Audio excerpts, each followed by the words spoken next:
এভাবে কাজ করলে কোনো ব্যাটারি আর ফেলে দিতে হবে না। সকল ব্যাটারি ঠিক করা সম্ভব। আসসালামু আলাইকুম ভিউয়ার্স। আমি এখন আপনাদের দেখাবো ছোট্ট একটি ট্রিক্সে একটি ভালো নতুন ব্যাটারি কিভাবে বাঁচাতে হয়। তো এ ভাই ইফতারের পরপরই হাজির যে, "ভাইয়া আমার এই ফোনটা হাত থেকে পড়ে ফোনটা চালু হয় না।" তো আমি সুন্দর করে ফোনটা খুলে নিলাম এবং দেখলাম যে ব্যাটারির যে কানেক্টর আছে, কানেক্টরটা ভেঙে গেছে। তো আমি বললাম যে, "ভাইয়া ব্যাটারি কানেক্টর তো ভেঙে গেছে।" তখন কাস্টমার বলে, "ভাই আমি তো কিছুদিন আগে ব্যাটারি নতুন লাগিয়েছি।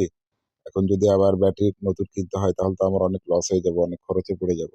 আপনি একটু ব্যবস্থা করেন না?" তো আমি তখন দেখলাম যে এই যে সার্কিটটা আছে, সেম কোনো মডেলের সার্কিট আছে কিনা। তো আমি খুঁজে পেলাম না। তখন আমি চিন্তা করলাম যে আসলে কাজটা যদি করে দিতে না পারি, তাহলে তো নতুন আবার একটা ব্যাটারি কিনতে হবে, অনেক খরচের ব্যাপার।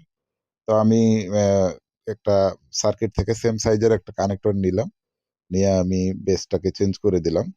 এই যে দেখেন আমি এতক্ষণ রিপ্লেস করছিলাম। এখন এখানে আমি ইনস্টল করে দেব। এই যে সুন্দরভাবে।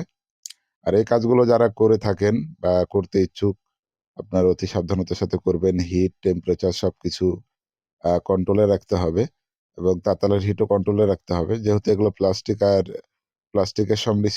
মিশ্রিত হয়, সেক্ষেত্রে হিট বেশি হলে বেঁকিয়ে যাবে, নষ্ট হয়ে যাবে। যে কারণে খুব সাবধানতার সাথে এই কাজগুলো করতে হবে। এই ছোট্ট একটু পরিশ্রমেই দেখুন ফোনটি চালু হয়ে গেছে। কাস্টমারও খুশি, আমিও খুশি যে কাস্টমার অনেকগুলো টাকা বাঁচিয়ে দিতে পারলাম। তো আমার এই ভিডিওটি যারা দেখলেন তাদেরকে অসংখ্য ধন্যবাদ। প্লিজ ফলো করবেন।